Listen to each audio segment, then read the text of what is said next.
मेरे नबी पाक ने फरमाया तू रब के बारे में जैसा गुमान करेगा अल्लाह भी तेरे लिए वैसा ही बन जाएगा। अल्लाह वैसा बन के तुझे नवाजेगा। अगर तेरा ये ज़हन बन जाए ना कि जो अल्लाह मुझे देगा वो मुझे ही देगा, तो अल्लाह तबारक व तआला सबसे बढ़कर तुझे ही अता फरमाएगा। लेकिन उम्मीद रब करी और उम्मीद रहमत की, उसके करम की, उसकी अता की। हाँ, एक पहलू जरूर सोच के रखना चाहिए इस मौजू पर।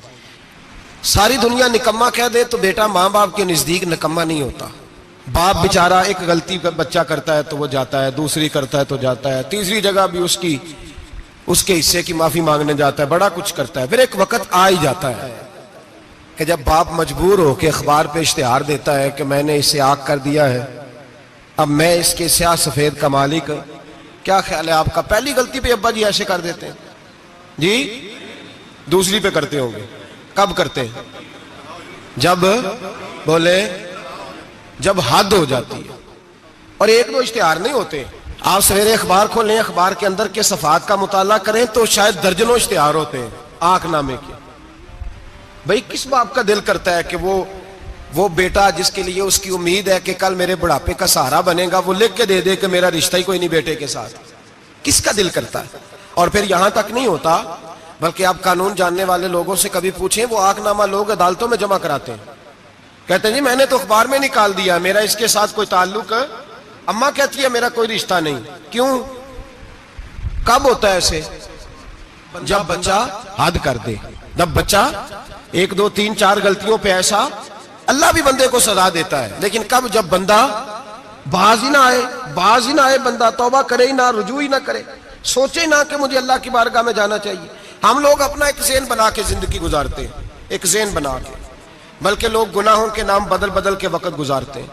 हम अपने नफ्स का बुत बना के सारा वक्त उसी की पूजा पे माज़अल्लाह लगा देते हैं। बस ये ठीक है, ये ठीक है और ये ठीक है, चौथी बात सही कोई नहीं। इसी के अंदर हम उलझे रहते हैं मेरे भाई। रहमत इलाही का गलत तस्वर अपनाते हैं। ओ मेरे भाई, किसी बंदे की मजबूरी तो माफ होती है, लेकिन अगर कोई जानबूझ के ज्यादती करे तो वो माफ, उसकी माफी। जिस बच्चे को पता हो ना उस्ताद को कि इसके वाकई घर में फौतगी हो गई थी, उस्ताद उसे सजा नहीं देता।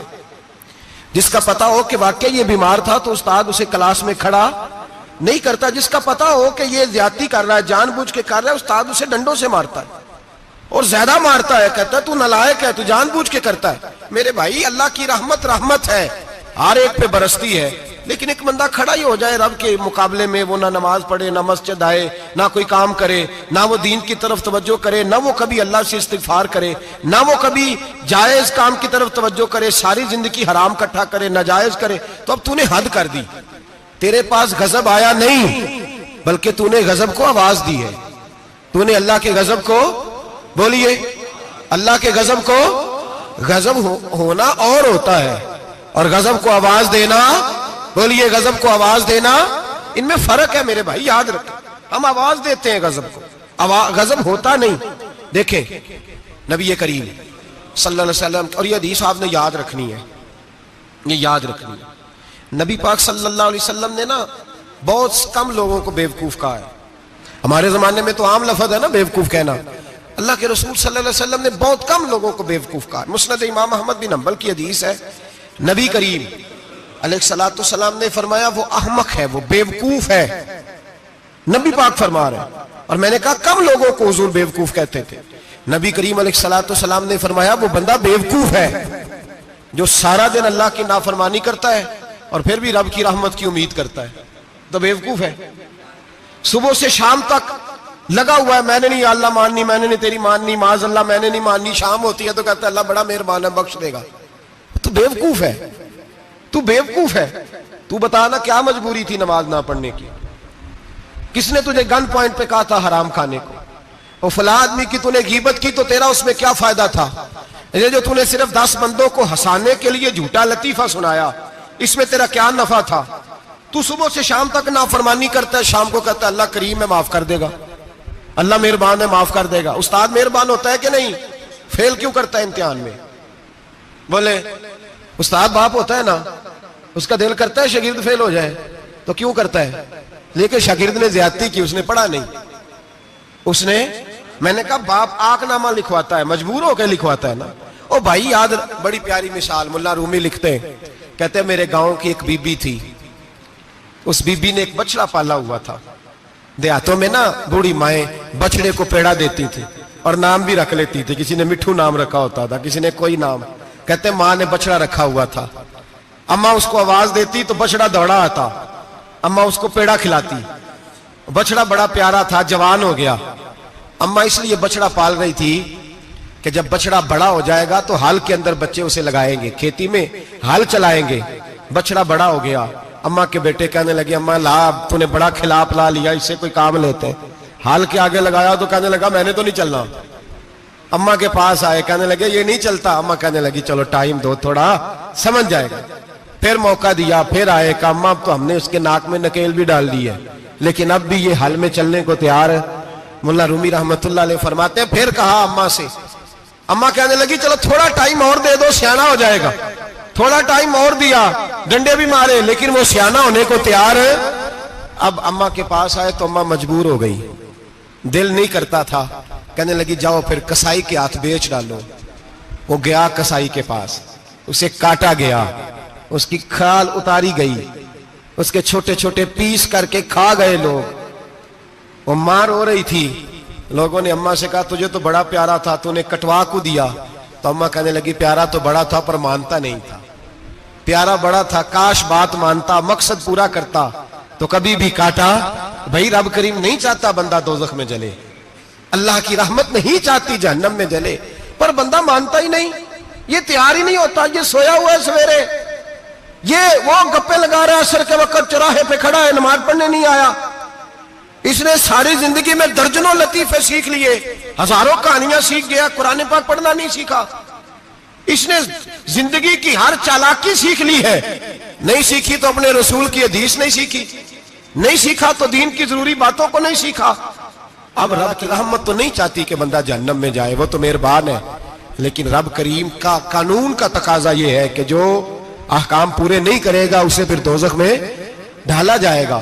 तो हमारे बुजुर्ग फरमाया करते थे असल बात यह है कि अल्लाह नहीं मुसलमान को दोजख में डालना चाहता, मुसलमान अपनी मर्जी से छलांगे लगा रहे, ये खुद छलांगे लगाता, ये बाज नहीं आता।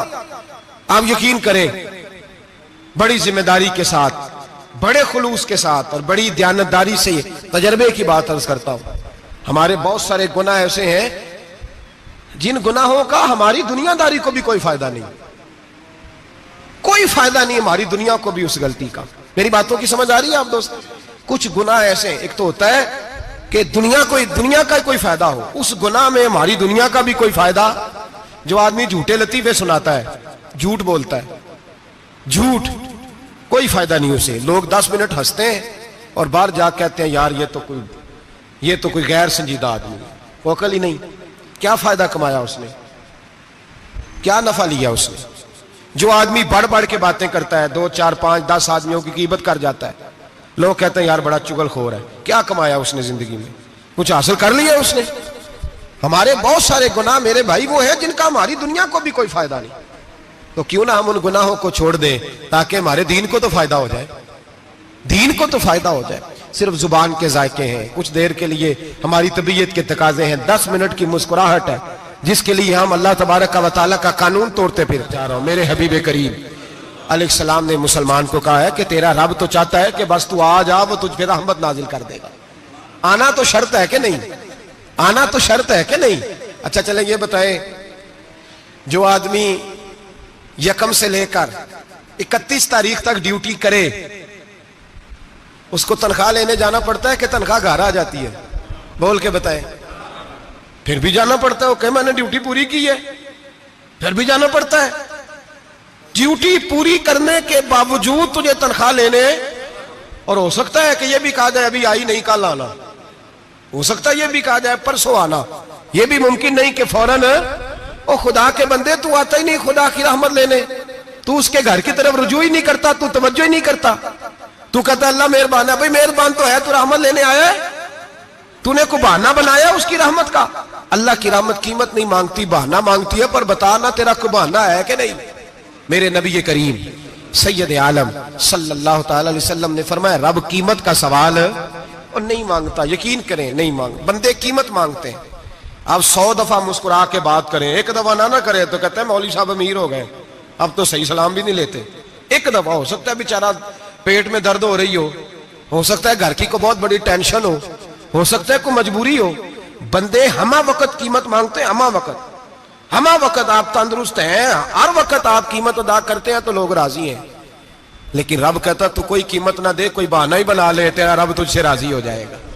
सुने बड़ी प्यारी हदीस, बड़ी खूबसूरत हदीस, कंजुल माल में दीगर कुतुब हदीस में है। हजरत अबू हुरैरा रदी अल्लाह तआला अन्हु फरमाते एक बाबा जी नबी पाक की बारगाह में आए और जब वो वापस जाने लगे तो मैंने उम्र पूछी तो उम्र थी 96 साल। कहते हैं बुजुर्ग जब आए ना तो ये भवें जो है ना उनकी सफेद होके तो यूं आंखों पे आ गई। बड़ी छड़ी बाबा जी ने पकड़ी हुई और दोनों हाथ पकड़ के ना छड़ी के ऊपर झुके हुए हैं एक जानिब। कुर्बान जाऊं, कहते हैं जब वो बुजुर्ग मस्जिद में दाखिल हुए तो मेरे रसूल ने खड़े होकर इस्तकबाल फरमाया, खड़े हो, और नबी करीम सल्लल्लाहु अलैहि वसल्लम ने आगे बढ़ के बाबा जी को बाजू से पकड़ा और बिठाया। हुजूर बैठ गए। कहा बुजुर्गों कैसे आए हो? तो कहते हैं वो बाबा जी बात करते तो आंख खोल के पहले हुजूर का चेहरा देखते, फिर वो बात करते तो उनके लबो लहजे के अंदर बड़ी परेशानी, बड़ी तकलीफ, बड़ी मायूसी। अर्ज करने लगे या रसूल अल्लाह, हुजूर जिंदगी सारी गुनाहों में बीत गई है, हुजूर गलतियां ही गलतियां, याद माजी अजाब है, यार अब छीन ले मुझसे हाफजा मेरा। अल्लाह के रसूल बड़ी लंबी फहरिस्त है, पाप ही पाप है, काले स्याह दफ्तर है।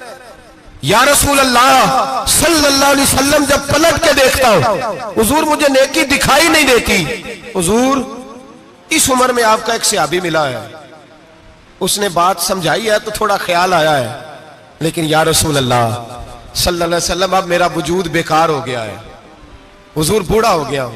3 बातें कही बुजुर्गों ने और निराली कही।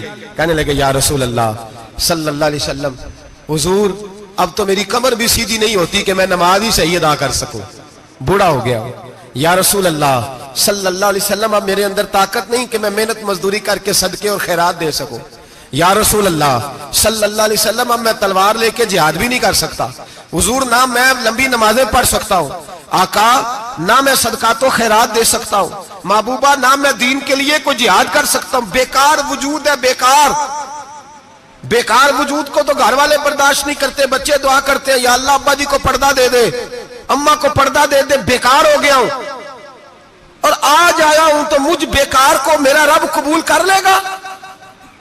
आज कलमा पढ़ूं तो बेकार हूं, किसी काम का नहीं, ना नमाज ना सदकात ना जिहाद, कबूल कर लेगा। हजरत अबू हुरैरा फरमाते हैं जैसे बरसात में बारिश की झड़ी लगती है, यूं मुस्तफा की आंखों से झड़ी लग गई। हुजूर खुल के रोए, खुल के। और मेरे हबीबे पाक ने फरमाया बुजुर्गो बड़े मुजाहिद हैं, दीन के लिए जिहाद करने वाले बड़े हैं, रब करीम को आपकी तलवार की इतनी हाजत नहीं। और फरमाया उसके खजाने कोई खाली तो नहीं कि आप ही गोया सदका देंगे तो भरे जाएंगे। और फरमाया फिर रब करीम की शान में इजाफा नहीं करती इबादतें, वो तो बंदे को नफा देती हैं। मैं बुजुर्गो ना आप जिहाद करें ना आप सदकात दे, ला लंबी नमाजें पढ़े, आप सिदक दिल से आ जाए, अल्लाह के रसूल का वादा है रब आपको बगैर हिसाब किताब जन्नत अता फरमा देगा। आना तो शर्त है कि नहीं, आए तो सही, ना पहुंचे तो सही, आ जाए, उसको नहीं आदत सदका तो खैरात की जिहाद की तबलीग, आए तो सही ना। मेरे हबीब ने फरमाया बंदा जब रो के कहता है ना या अल्लाह गलती हो गई माफ कर दे, फरमाया मेरा मालिक उसे फौरन ही माफ फरमा देता है। तू आ तो सही, तू आता ही नहीं, तू आ ही नहीं रहा, तू घर में बैठा हुआ है, तू सोया हुआ है, तू दुकानदारी कर रहा है, तू पैसे गिन रहा है, तू आया ही नहीं, आ तो सही। बल्कि मेरे नबी पाक फरमाते हैं जब अल्लाह पाक का भागा हुआ गुलाम आता है फिर तो अल्लाह ज्यादा राजी होता है, फिर तो अल्लाह ज्यादा राजी होता है, ज्यादा राजी होता है। तो आ तो सही, पहुंच तो सही। बल्कि सूफिया तो और बात करते हैं, वो कहते तो कभी भूल के भी रब रब करे तो अल्लाह तो उसे भी कबूल कर लेता है, भूल के। मुल्ला रूमी कहते हैं बनी इस्राइल का बंदा है, सनम पत्थर को कहते हैं, बुत को कहते हैं, बुत के सामने खड़ा है और सारी रात कहता है या सनम या सनम या सनम, ए पत्थर ए बुत, सारी रात पुकारता रहा। रात गहरी हो गई, नींद का गलबा थक गया, सोने के करीब आया तो गलती से मुंह से निकल गया या समद, या सनम की जगह निकल गया। रब करीम ने फरमाया जिब्रील दौड़ के जा, जो मांगता इसे दे दे। हजरत जिब्रील अर्ज करते हैं मौला भूल के तेरा नाम ले रहा है, भूल के ले रहा है। तो रब करीम ने फरमाया चल नाम तो मेरा ही ले रहा है ना, मेरा ले रहा है ना, या अल्लाह। वो अल्लाह करीम ने फरमाया झूठे के सामने सारी रात का खड़ा है, सारी रात का पुकार रहा है, उसे कुछ नहीं मिला, तो सच्चे का नाम लिया है। अगर मैं भी कुछ ना दूं और बुत में और मुझ में फर्क क्या रह जाएगा? जा जो मांगता है झोली भर के दे, नाम तो लिया है ना। ओ भाई तू बहाना तो बनाना, वो आ तो सही ना, तू यहां आ जा, पहुंच जा, आ जा, बस बैठ जा, उसकी बारगाह नाज में हाजिर तो हो ना। तुझे फुर्सत ही नहीं, तू यारों के लिए टाइम निकालता है, बाजारों के लिए टाइम निकालता है, गलियों के लिए टाइम निकालता है, चौकों चौराहों के लिए टाइम निकालता है, हफ्ते में एक दिन होटलिंग के लिए भी जाता है, लेकिन कभी छुप के दो नफलों की तुझे तौफीक नहीं होती। और मैं कई दफा कह चुका हूं, जिस बंदे को बगैर इबादत के रिज़्क ज्यादा मिलने लग जाए उस पर आजमाइश होती है रब करीम की। अल्लाह फरमाते हैं इसको पैसे दो, इसे आने ना देना, इसको को चल पैसे दौड़ जा। लोग समझते हैं मैं बड़ा ज़हीन हूं, अक्लमंद हूं, देखो मैं अपनी होशियारी से, चलाकी से आगे निकल गया। तो आजमाइश है, ये तो आजमाइश है रब करीम की तरफ से, ये तो उसकी खुफिया तदबीर है मेरे भाई। उसकी बारगाह नाज तक जो आ गया, आना तो हमारी जिम्मेदारी है कि नहीं, फिर उसकी रहमत आगे बढ़ के इस्तकबाल कर लेती है, फिर अल्लाह का फजल उसको थाम लेता है उस बंदे को। और खुदा की रहमत कितनी ज्यादा है, मेरे हबीब करीम सैयद आलम सल्लल्लाहु अलैहि वसल्लम ने फरमाया अल्लाह ने अपनी रहमत के 100 हिस्से किए। हुजूर फरमाते हैं एक हिस्सा अल्लाह ने दुनिया में नाजिल किया है। कितना? एक हिस्सा। फरमाया ये जो माँ बेटे से प्यार करती है, बाप बेटे के लिए मजदूरी करता है, ये जो बहन भाई के लिए रोती है, ये जो बीवी शौहर के लिए दुआ मांगती है, ये जो बच्चे माँ बाप से प्यार करते हैं, फरमाया ये उस एक रहमत का नतीजा है, एक रहमत का नतीजा। तो सहाबा कहने लगे या रसूलल्लाह वो 99 किधर है? नबी पाक ने फरमाया रब करीम ने संभाली हुई है, कयामत के दिन तुम्हें अता फरमाएगा। अभी तो एक नाज़िल की है, अभी अल्लाह ने। एक बुजुर्ग थे, हमें तफसीर पढ़ाया करते थे, तफसीर के उस्ताद थे। मैंने उनसे एक दिन कहा, मैंने कहा हज़रत साहब कुछ बातों में ना मैं अड़ जाता हूं, मैं अपने आप को इतना लायक नहीं समझता, तो कहीं कहीं ना ज़हन उलझ जाता है, तो कभी उलझ जाता हूं। एक सवाल कई दिनों का है, उसूल तफसीर का मसला है, तो जरा कुछ चीजें ऐसी होती हैं बुजुर्ग कहते हैं जो किताबों से नहीं मिलती, सिर्फ सीनों से मिलती है। कोरस तो फकत लफ्ज ही सिखाते हैं, ये आदमी है जो आदमी बनाते। मैंने कहा साहब ये समझ नहीं आई कि यहां भी साहब वहां भी साहब। कहने लगे जी किस तरह? मैंने कहा जी यहां कब्र में भी सवालों के जवाब और फिर कयामत में भी। मुझे कहने लगे जाओ इमाम राजी की तफसीर उठा के लाओ। मैं तफसीर उनके सामने ला के रखी, तो कहने लगे ये सैयदना यूसुफ अलैहिस्सलाम का वाकया जरा देखो तफसीर यूसुफ में, उसमें एक अजीब बात लिखी है। हजरत यूसुफ अलैहिस्सलाम के जमाने में कहत हो गया, तो जनाब यूसुफ अलैहिस्सलाम ने, क्योंकि आप अल्लाह के नबी से पहले से जान गए कहत होगा, तो हजरत यूसुफ ने गंदम पहले स्टॉक कर ली थी बहुत ज्यादा। बाकी इलाकों में जब कहत पड़ा ना, अब सब लोगों ने मिस्र की तरफ रुझान किया गंदम लेने के लिए। तो हजरत यूसुफ अलैहिस्सलाम ने ना शहर के दरवाजे पर बंदे खड़े कर दिए, फरमाया जो बंदा आए ना उससे 2 सवाल पूछना। जो आएंगे लोग गंदम खरीदने, जो आए 2 सवाल पूछना। एक पूछना कहां से आया है, और एक पूछना लेके क्या आया है। एक पूछना, समझ आ रही है बात की, और दूसरा पूछना कि लेके सोना लेके आया है, चांदी गंदम खरीदनी है तो क्या चीज लेके आया है, कि नगद पैसे लाया, ये पूछ लेना। जो आए 2 बातें पूछना, एक पूछना कहां से आया है और दूसरा पूछना क्या। एक रवायत में 3 सवाल भी हैं, लेकिन फरमाया पूछना 2 सवाल जरूर। इंतजार था ना भाइयों का, किनान से आने वालों का। फरमाने लगे सबसे 2 सवाल पूछना। जब किनान वाले आए ना, उनसे सिर्फ इतना पूछ लेना कि वो कहां से आए हैं। अगर पूछे ना किनान से आए हैं, तो फिर ये ना पूछना क्या लेके आए हैं, फिर मैं जेब में खुद टटोल लूंगा वो क्या लेके आए। बाकियों से 2 सवाल। जब मेरे भाई आए ना, भाई भाइयां दे वैरी हुंदे ते भाई भाइयां दियां बावां, जब मेरे भाई आए तो उनसे ये नहीं पूछना कि वो क्या, बस ये पूछना कि कहां से। इतनी बात पूछना, बाकी मैं पूछ लूंगा। आप फरमाने लगे रब भी फरिश्तों से कहता है तुम कब्र में ना मेरे बंदों से ज्यादा सवाल ना करना, बस ये पूछ लेना मुझे मानते हैं, मेरे नबी को मानते हैं। कब्र में तुम इतने सवाल पूछ लेना, बाकी लेके क्या है वो मैं खुद ही पूछ लूंगा। फरिश्तों के सामने रब करीम अपने बंदे को बेआबरू करना, बस तू ये बता दे अल्लाह रसूल को मानता है कि नहीं।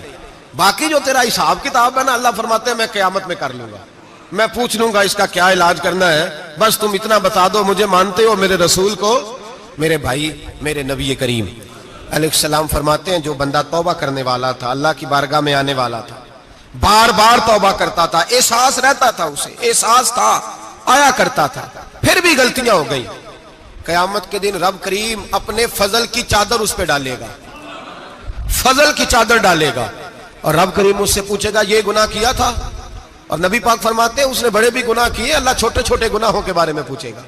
ये गलती की थी, ये गुनाह, बंदा डर रहा है, वो कह रहा है पता नहीं सजा क्या मिलेगी, क्योंकि दुनिया में भी डरता रहा, यहां भी डर रहा है। शर्त यह है कि एहसास वाला हो, आता रहो, फिर भी गलतियां हो गई, ख्याल करता था, मेहनत करता था, नेक होने की जद्दोजहद करता था, कोताहियां रह गई।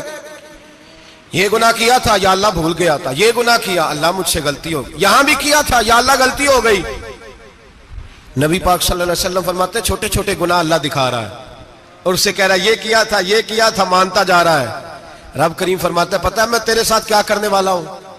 टांगे कांप गई, या अल्लाह पता नहीं। फरमाया मैं तुझे इन गुनाहों के बदले नेकियां देने लगा हूं, इन गुनाहों के बदले नेकियां। नबी पाक फरमाते फटाफट ही बोल पड़ा, कहने लगा या अल्लाह मैंने तो बड़े बड़े गुनाह भी किए, अगर तूने गुनाहों के बदले नेकियां दे दिया तो मेरे तो बड़े बड़े पाप भी हैं, वो दूसरे किधर है? तो मेरे हबीब करीम अलैहिस्सलातु वस्सलाम फरमाते हैं रब मुस्कुराएगा जो रब की शान के लायक है। अल्लाह फरमाएगा तेरे दिल में एहसास था, तू आया करता था, तू तौबा करता था, तू मेरी बारगाह नाज में आता था, पता तेरे ऊपर चादर क्यों डाली है? या अल्लाह नहीं, फरमाया मैं तुझे अपनी रहमत की चादर में छुपा के जन्नत में दाखिल करना चाहता हूं। मेरे भाई तू आ तो सही, तू पहुंच तो सही, खुदारा ये जो जितनी दुनियादारी है ना, ये तो आप हर वक्त करेंगे तो राजी होंगे लोग, हर वक्त। और ये जो हमने प्लानिंग की हुई है ना कि मैं फलाना काम करके सियाना हो जाऊंगा, तो इतनी मोहलत नहीं दी अल्लाह पाक ने। वो कहता फौरन आ, अपनी मनसूबाबंदी बदले, रहमत इलाही की जानिब तवज्जो करे, अपना जहन रब करीम के बारे में करम वाला बनाए और ये इरादा करे कि मैं उसकी बारगाह में आऊंगा तो वो मुझे अता करेगा। अपने बाजू पे भरोसा ना करे, अपनी अकल पे भरोसा ना करे, भरोसा जब भी करे खुदा की रहमत पे करे, उसके फजल पे करे, उसके करम पे करे और जहन बनाए कि अल्लाह माफ करने वाला है। हमारे जिम्मे यह है कि हम अपने गुनाहों का एहसास पैदा करें, हमारी जिम्मेदारी यह है कि हम तौबा सच्ची और खरी करें, हमारी ड्यूटी यह है कि हम अल्लाह की बारगाह में सही मानों में हाजिरी दें। हम तौबा भी झूठी करते हैं, बल्कि अगर मैं कहूं कि मजाक करते हैं। शब बारात आने वाली है ना, किस दिन है? जुमेरात को शब बारात आएगी। कुछ लोग तो खैर वैसे ही डट जाते हैं, कहते हैं हम नहीं मानते, वो पक्के लगे हुए हैं, वो कहते हैं नहीं इबादत नहीं करनी चाहिए। मैंने कहा यार बस करो, छोड़ दो, अब अल्लाह की इबादत करने के लिए भी तुमसे सनद लेनी पड़ेगी कि मौलवी साहब इजाजत दे, नफल पढ़ लें, इजाजत लेनी पड़ेगी। और बंदे बड़े समझदार हैं, वो कोई सियासी बंदा दूसरी पार्टी का आ जाए तो उसे मुतमिन कर लेते हैं, कुछ बसरा दूसरी जमात का मसला पूछ ले, कहते मौलवी साहब पूछ के दसांगा। ये मोटी सी बात है। शबरात को क्या होता है? इबादत। क्या होता है? बोल के बताए। यही होता है ना, तो इसके लिए सर्टिफिकेट की जरूरत है जी। वल्लज़ीना यबीतूना लिरब्बिहिम सुज्जदन व क़यामा, अल्लाह फरमाते हैं मेरे बंदे सारी रात गुजार देते हैं या क़याम करते हुए या सजदा करते हुए। इसके लिए सर्टिफिकेट की जरूरत है। बड़ी जल्दी मसला पूछने आ जाते हैं लोग। हाँ, एक वो है जो मानते ही नहीं सिरे से, एक वो है जो बड़ा अजीब मानते हैं। वो कहते हैं शबरात है, छोटा गोश्त ही नहीं मिल रहा दुकान से। भाई शबरात गोश्त खाने का दिन है, हलवा खाने का दिन है शब बारात, मौज करने का दिहाड़ा आ गया शब बारात। शबरात आई है, पहले किलो गोश्त आता था, अब 2 किलो ले लो। ये कौन सा तरीका है शब बारात मनाने का? और फिर शब बारात मनाई जाएगी, मेराज शरीफ से पटाखे चल रहे हैं रोज शाम को, चलते हैं ना? नहीं, मैं क्यों, मैनू गलती लगती, तुसी बोले नहीं ना। चलते हैं पटाखे। कौन बेचता है पटाखे? हिंदू, सिख, यहूदी। चलाता कौन है? किसने कहा चलाने को? इसमें कोई किसी फिरके का भी इख्तलाफ नहीं होता। डरना चाहिए अल्लाह पाक से। अल्लाह जहन्नम की आग ठंडी करता है, हम जलाते हैं शबरात को। रब फरमाता है ठंडी होगी, हम जला रहे हैं। बच्चे पटाखों के पैसे पड़ोसी से लेके आते हैं कि हमसे लेते हैं? हम मना क्यों नहीं करते? जूते ना पॉलिश करने पे तो थप्पड़ लगते हैं, तो पटाखे वाले बच्चे को नहीं पूछा जा सकता? बाप की जिम्मेदारी है। और मुहद्दिसीन ने मसला लिखा है, अगर बच्चा नाबालिग कोई गलती करता है तो उसका बाप जिम्मेदार है, जवाब दे उसकी जगह पर। इनको समझाएं। शब बारात आएगी, फिर तौबा होगी, हर मस्जिद से रोने की आवाज आएगी, जोर जोर से लोग रोएंगे, तड़पेंगे, इज्तिमात होंगे, बड़े बड़े इज्तिमात होंगे, तौबा करेंगे लोग, करेंगे ना इंशाअल्लाह ताला, आएंगे ना लोग मस्जिदों में। फिर सवेरे झूठ बंद हो जाएगा ना, अगली सुबह मिलावट खत्म, कम तोलना खत्म। ये कैसी तौबा है? वो दुकानदार जो शबरात वाले दिन गलत सूजी फरोख्त कर रहा है, मिलावट वाली चीनी बेच रहा है, ताकि दवाइयों में धोखा देते हैं लोग, दवाइयों में धोखा देते हैं। एक डॉक्टर खुद मुझे कहने लगे, वो मेरे दोस्त है, हल्का फुल्का कोर्स किया हुआ है, कहते मेरे दोस्त हैं कई सारे लोग, तो एक ऐसा ही हमारे शोबे का आदमी था, तो अपने अब्बा जी को वो ड्रिप लगाने लगा, तो अब्बा जी कहने लगे, पुत्र मिन्नू असली ला दे तेरी मेहरबानी, मिन्नू असली ला दे तेरी मेहरबानी, लोखा अली ना ला दे। ये हाल हो गया। दवा, मुझे बताएं वो कौम इखलाकी तौर पे कितनी गिर चुकी है जो दवाइयों में जहर बेचती है, दवाइयों में। और मैं इंशाल्लाह किसी मौके पर तफसील से इस पर गुफ्तगू करूंगा, बड़ी तफसील से। मैंने बहुत सी मालूमात इकट्ठी की हैं कि कितना जुल्म करते हैं ये लोग, लिखने वाले भी, लाने वाले भी, बेचने वाले भी, कितने बड़े मुजरम है। सेहत के साथ खेलते हैं, सेहत बारह लाम दाम बरसरे। मतलब जिस आदमी ने धोखे का माल ला के रखा है शबरात वाले दिन के रात तौबा भी करनी है और सवेरे ये बेचना भी है, वो तौबा करने आया है। जिसने धोखे का माल ला के रखा है कि सवेरे बेचना है और रात तौबा भी करनी है, वो तौबा कर रहा है कि मजाक कर रहा है? तौबा मेरी तौबा, अस्तगफिरुल्लाह, या अल्लाह माफ कर दे, ऊंची ऊंची आवाज में रो रहा है, और सवेरे सारे चक्कर वही हैं। ये कैसी तौबा है? तौबा क्या है? मेरे नबी पाक अलैहिस्सलाम के गुलामों ने तौबा की तकसीम की। हजरत हसन बसरी से किसी ने पूछी तौबा क्या है, तो आपने फरमाया तौबा ये है कि जब तू तौबा कर ले तो फिर उस जगह नजर ना आना जहां खड़े होने से रब रसूल नाराज होते। और फरमाया तौबा ये है कि जब तूने तौबा कर ली फिर वहां से गैर हाजिर ना होना जहां हाजिरी का तुझे अल्लाह रसूल हुक्म देते हैं। ये तेरी तौबा है।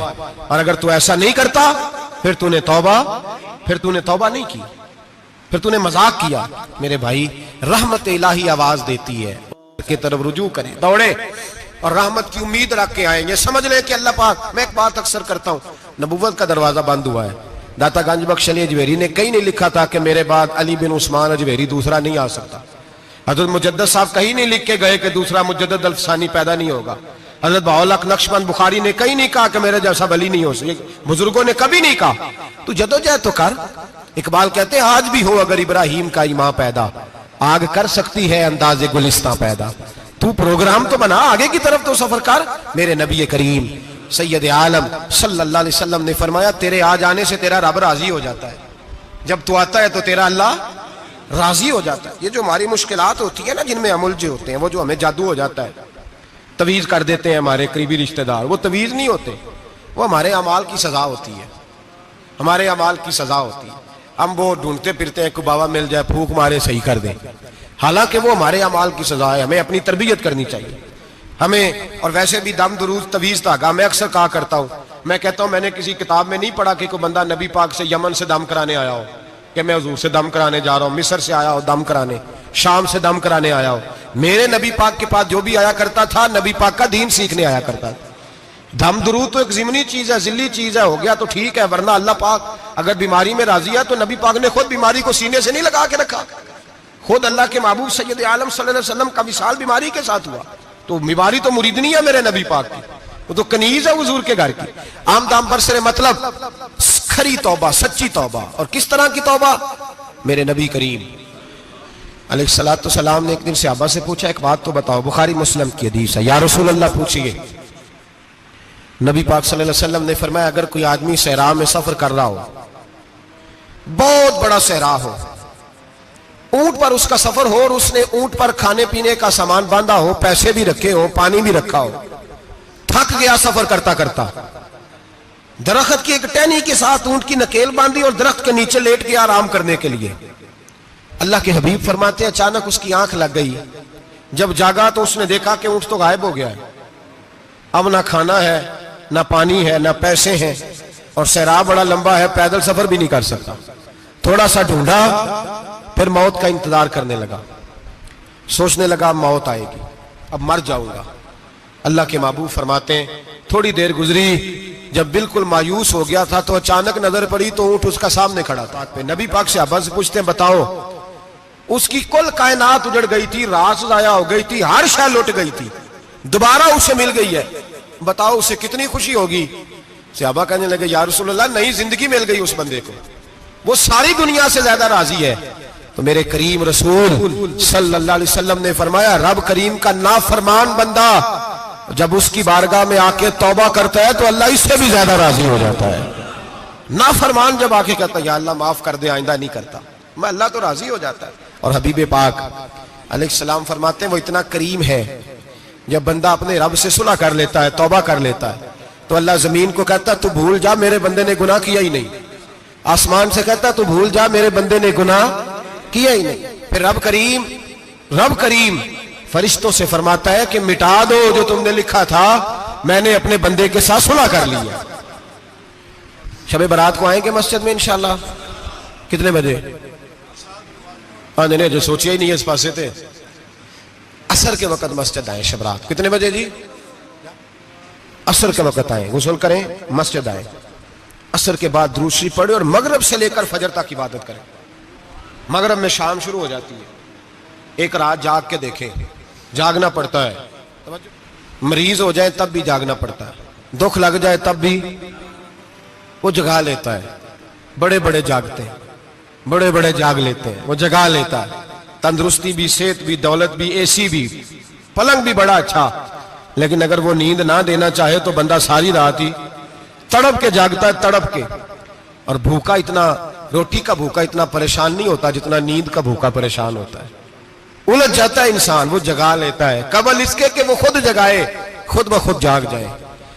मगरिब से लेकर फजर तक नमाज पढ़ें, जिक्र करें, दुरूद पाक पढ़ें, महफिल में शिरकत करें। मेरे रसूल करीम अलैहिस्सलातु सलाम की प्यारी ज़ौजा उम्मुल मोमिनीन सैयदना आयशा सिद्दीका रदी अल्लाह ताला अन्हा कहती हैं हुजूर रमजान के अलावा सबसे ज्यादा रोजे शाबान में रखते थे, गोया प्रैक्टिस होती थी रमजान की। मैंने अर्ज किया या रसूल अल्लाह सल्लल्लाहु अलैहि वसल्लम इतने रोजे क्यों रखते हैं, अभी रमजान तो आगे है।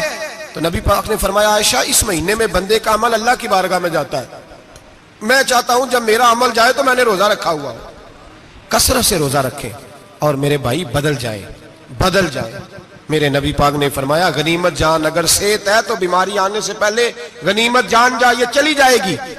बीमार आदमी से कुछ भी नहीं होता, गनीमत जान ले, लम्हों को कुछ कर ले। और अगर तेरे पास फुर्सत है तो गनीमत जान ले मसरूफ होने से पहले पहले। मेरे हबीब करीम सैयद आलम अलैहिस्सलाम के गुलाम फरमाते हैं कि नबी पाक सल्लल्लाहु अलैहि वसल्लम ने हमें मिसाल दे के समझाया। मदीने में जो कबीला सबसे ज्यादा बकरियां पालता था वो बनु कल्ब का कबीला था, और फरमाते इतनी बकरियां थी कि उनकी बकरियां हमने कभी नहीं गिनी थी।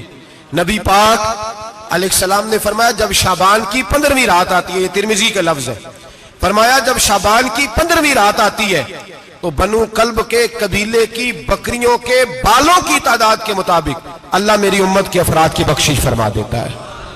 और सहाबा कहते हैं हमें लगता यूं है कि चूंकि हमने जो चीज सबसे ज्यादा देखी थी वो बनु कल्ब की बकरियां थी, इसलिए नबी पाक ने हमें समझाने के लिए उनकी बात की, वरना अगर हमने उससे ज्यादा कुछ शायद देखी होती तो नबी पाक उसका नाम बयान फरमाते।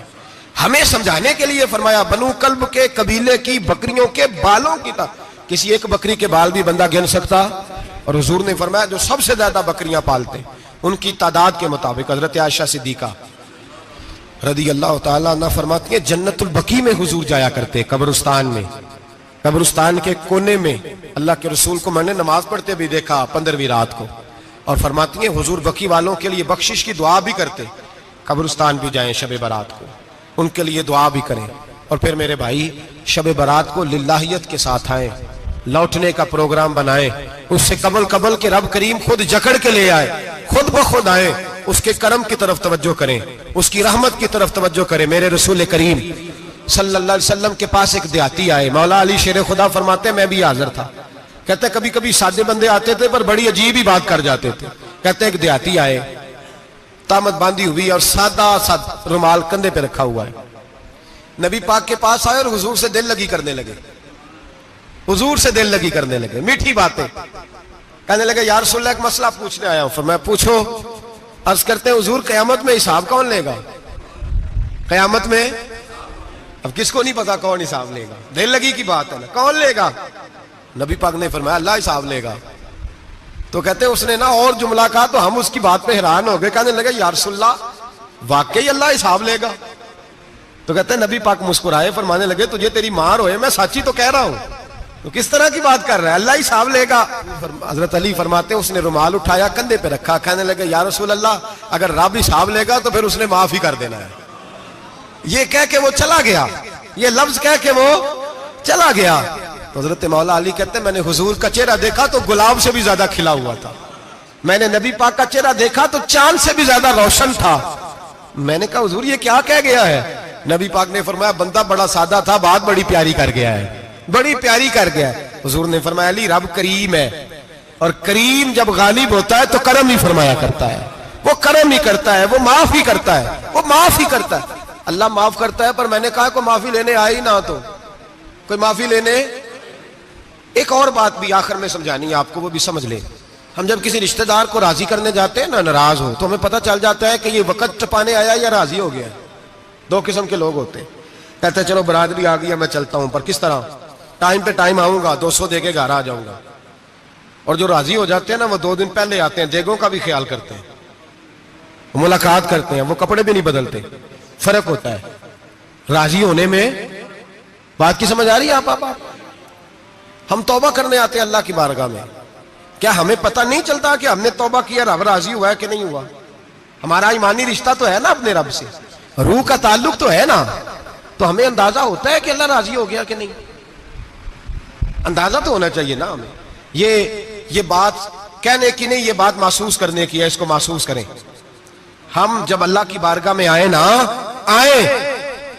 तो फिर हमें अंदाजा होना चाहिए कि मैंने मना लिया है कि नहीं मना सका, मैं उसको राजी करके उठ रहा हूं कि नहीं उठ रहा।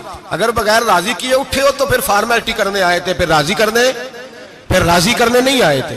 हजरत फुज़ैल इब्न अय्याज रहमतुल्लाह ताला अलैह फरमाते, एक दिन मैंने सर सजदे में रखा और मैंने कहा खुदा बंदा आज मुझे पता चलेगा कि तू मुझसे राजी है कि नाराज है, तो फिर ही मैं उठूंगा। आप फरमाते हैं मुझे चारों कोनों से आवाज आने लगी कि तेरा रब राजी हो गया। और फरमाते जिस जगह मैं सजदा कर रहा था वो जमीन भी बोलने लगी कि बस कर दे, अर्श का मालिक तुझसे राजी हो गया है।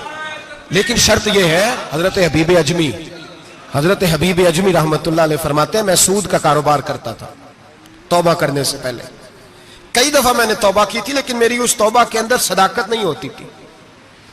मेरा दिल भी गवाही देता था कि ये ना बहुत सारे बंदे कहते हैं आइंदा नहीं करता, वक्त टपाते हैं। जिस तरह बंदों को धोखा देते हैं, इस तरह माज अल्लाह तौबा भी इसी तरह की करते हैं, लेकिन बाद में दोबारा उसी डगर पर चल निकलते हैं जिसपे पहले होते हैं। आप फरमाते हैं मैं कई दफा तौबा करता था तो तोड़ देता था।